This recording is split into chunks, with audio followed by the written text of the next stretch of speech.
Portal का लोकार्पण करेंगे। हमारे देश में चुनाव आयुक्तों ने, राज्य चुनाव आयुक्तों ने लागू किया। अभी पिछले साल 2 राज्य चुनाव आयोगों ने, महाराष्ट्र और हरियाणा ने, नोटा की जो प्रावधान है उसको सशक्त करने के लिए कुछ पहल की है और हरियाणा वालों ने तो बहुत ही अच्छा किया है। मैं उम्मीद करता हूं कि उसको देख के राजस्थान और दूसरे राज्यों में भी वो होगा। ये जो सेक्शन 4 में सूचनाएं दी जाती हैं, इनसे चुनाव के बारे में बहुत सूचना मिल सकती है और राजनीतिक जो काम होता है देश में या प्रांत में, उसके बारे में भी बहुत मिल सकता है। क्योंकि समय नहीं है, मैं कुछ नहीं और कहना चाहता। सब आप लोगों को बहुत बहुत बधाई और इस काम को आगे बढ़ाना देश के और जनता के हित में है। बहुत बहुत धन्यवाद। बहुत बहुत धन्यवाद जगदीश चोकर साहब, समय के लिए भी। और राजनीतिक क्षेत्र के सारी पारदर्शिता भी इस पोर्टल पर आए तो बहुत ही अच्छा रहेगा, बहुत बड़ा सुधार होगा। बहुत धन्यवाद। संदीप पांडे साहब जो मैगसे से पुरस्कार से सम्मानित हैं और आरटीआई के बहुत बड़े कार्यकर्ता हैं। धन्यवाद। साथियों, ये बहुत खुशी की बात है कि मजदूर किसान शक्ति संगठन के लंबे आंदोलन के बाद देश के स्तर पे जो सूचना के अधिकार का एक मजबूत कानून बना, वो पहल भी राजस्थान से हुई और अब जो है पोर्टल के माध्यम से सूचनाएं जनता के साथ साझा की जा रही हैं। ये भी पहल राजस्थान से हो रही है, बहुत खुशी की बात है। मैं सिर्फ 2 बातें कहना चाहूंगा।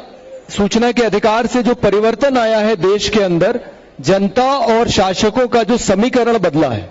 मुझे याद है सूचना का अधिकार कानून आने के पहले अरुणा जी की प्रेरणा से ही हम लोगों ने उत्तर प्रदेश के हरदोई जिले के भरावन विकासखंड में एक ग्राम पंचायत का आय व्यय का ब्यौरा मांगने के लिए धरना किया था, क्योंकि उस समय उत्तर प्रदेश के पंचायती राज अधिनियम में यह प्रावधान था कि आपको 3 दिन में सूचना मिल सकती है।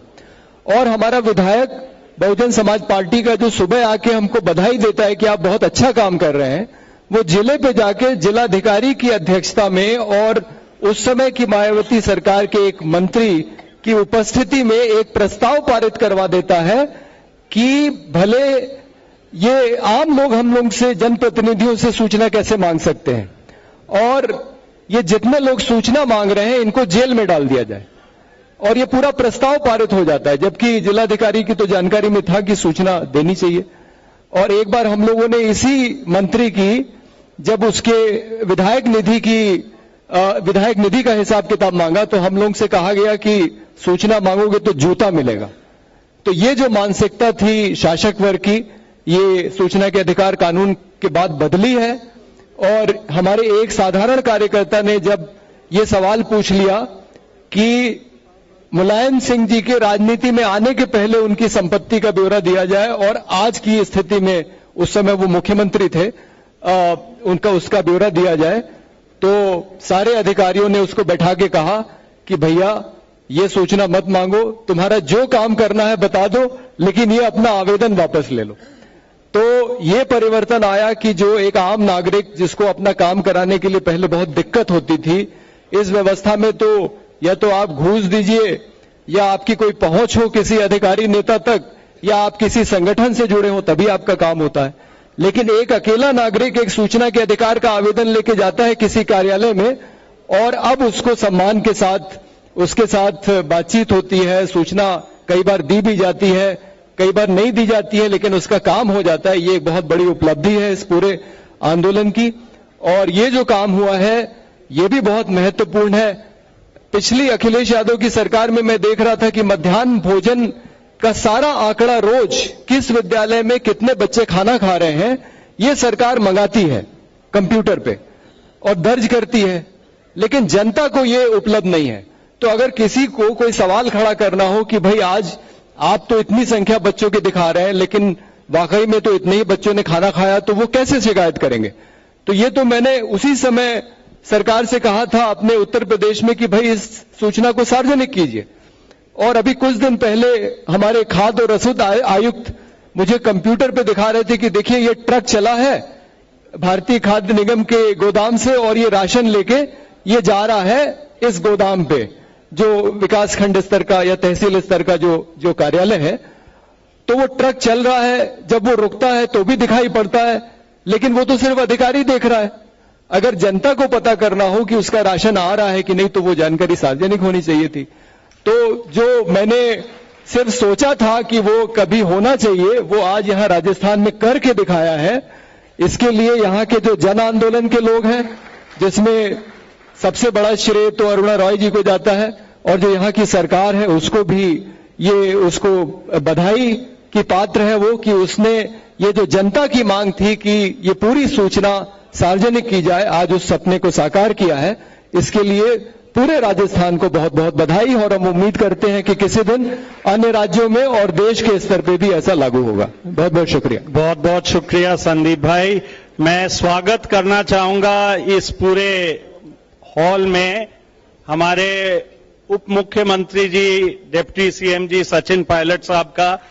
पायलट साहब, हम सब लोगों की तरफ से, यहां जो बैठी है जनता, जो हर जिले से आए हैं, राजनीतिक प्रतिनिधि की तरफ से, और यहां जो अधिकारी लोग आए हैं, और देश भर से कई कार्यकर्ता आए हैं सूचना के अधिकार के, तो आपका बहुत बहुत स्वागत। पायलट साहब का बहुत मदद है नरेगा में और आईटी में और सूचनाओं को आगे देने में, तो बहुत बहुत धन्यवाद और बहुत स्वागत। एक लाइन में अब हमारा आखिरी वक्ता है सरफराज जी। आप सरफराज जी बहुत ही कम में, और लेकिन एक बहुत महत्वपूर्ण मुद्दे से, सूचना और बहुत महत्वपूर्ण और कंप्यूटर से जुड़े हैं, आप उसका जिक्र करके और हमारा समापन होगा। तो बहुत बधाई, आज की जवाबदेही और पारदर्शिता की तरफ एक मजबूत कदम आज हमारा आगे बढ़ा है। और मैं सोच रहा हूं कि 3-4 चीजें हैं जो आज सरकार जनता के सामने लेके, ये जो सूचनाएं छिपी हुई थी, यानी गांव में लोगों को ये जानकारी चाहिए कि मेरे को पेंशन बंद है, ये मेरी पेंशन नहीं मिल रही, तो मेरे को कैसे मिल सकती है, मेरे को राशन कब मिलेगा, मेरे को राशन नहीं मिल रहा है लगातार 2-4 महीनों से, तो वो सूचनाएं जनता के सामने ही है। तो 13 तरह की सूचनाएं आज जो सामने आई है, वो एक बहुत बड़ा कदम है। और मुझे लगता है कि हम लोग गांव में काम करते, तो गांव वाले अक्सर इन मुद्दों को लेके ही तहसील कार्यालय में, एसडीएम कार्यालय में वहां घूमते हुए नजर आते हैं कि साहब मेरी पेंशन बंद है, मेरा राशन नहीं मिल रहा है। और एक बहुत बड़ा कदम इसको लेके भी मेरे को लगता है कि एक बहुत बड़ी जो त्रासदी है राजस्थान में कि सिलिकोसिस एक बीमारी हमारे खनन क्षेत्र में और पत्थर गढ़ई जो मजदूर है उनके साथ हो रही है, तो उसको लेके भी एक पोर्टल अभी सामने आया है, और उसमें मजदूर जो बीमार है उसको ट्रैक करने का सिस्टम पता चला कि अगर वो बीमार हो गया है तो आज उसने अगर एप्लीकेशन लगाई है अपनी जांच के लिए, तो वो किस स्तर पे है। अभी तक पोर्टल नहीं आने की वजह से वो अस्पतालों के चक्कर काट रहा था लगातार, लेकिन इस पोर्टल के आने से उसको नंबर मिल जाता है कि इस दिन आपको आके अपनी जांच करवानी। तो बहुत बड़ा कदम है, और सारी योजनाएं गांव की जनता तक उनको सशक्त करेगी लोगों को, और लोगों को घर बैठे पता चलेगा कि मेरा फॉर्म कहाँ है, मैं किस जगह जाऊं, मेरे को कहाँ शिकायत करनी है। तो बहुत बहुत धन्यवाद, बधाई, धन्यवाद। तो बहुत बहुत धन्यवाद। सरफराज जी ने जिस चीज की बात की, सिलिकोसिस में इस राज्य में बहुत फैल रहा है, और वो बहुत गंभीर बीमारी है, क्योंकि वो जानलेवा बीमारी है, उससे कोई निकल नहीं सकता है। लेकिन राज्य सरकार ने सूचना क्या कर सकता है उसके लिए, उन मरीजों के ट्रैकिंग के लिए एक व्यवस्था, पहले देश में पोर्टल है, और उसकी सूचना, वो पोर्टल भी इस पोर्टल जन सूचना पोर्टल पर आएगा। तो उसके लिए आईटी विभाग को बहुत बहुत शुक्रिया। और ये आईटी विभाग, लोग जो वंचित है वो सूचना और इसकी सशक्तिकरण, यही बात आईटी विभाग के सचिव महोदय अभय जी ने कहा था कि इसका पूरा जन सूचना पोर्टल का उद्देश्य है। बिना आरटीआई डाले सूचना आपको मिले, यही उसका उद्देश्य है। और हमारे एक गोपनीयता की संस्कृति से हटके हम एक पारदर्शिता की संस्कृति पर आए, ये हमारा प्रयास है। बहुत बहुत शुक्रिया यहाँ सारे लोगों को, जम के एक बार तालियां बजाएं राजस्थान के सारे लोग।